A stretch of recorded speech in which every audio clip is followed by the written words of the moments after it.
Welcome to Man Does Tech, where I solve the problems you didn't even know you had. In this video, I will show how to make rock candy experiment. Boil 1 cup water and gradually stir in 3 cups sugar until fully dissolved and clear.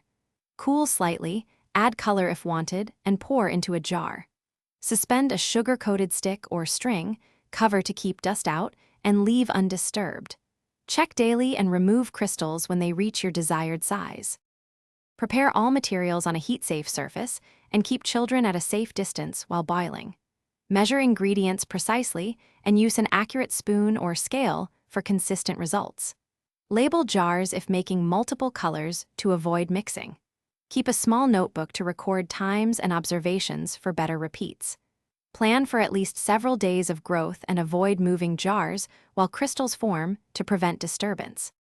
If you're enjoying this guide, please subscribe and like so I can keep making useful experiments for you.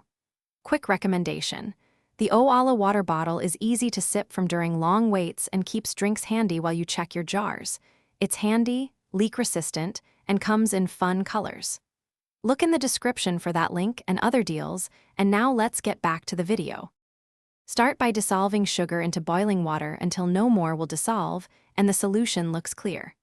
Allow it to cool slightly so the jar won't crack, then carefully pour and position your stick or string.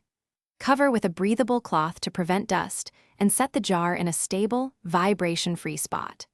Check crystal progress daily and gently remove formed candy when crystals reach the size you like for eating or display. Thanks for watching. If you found this helpful, don't forget to like and subscribe.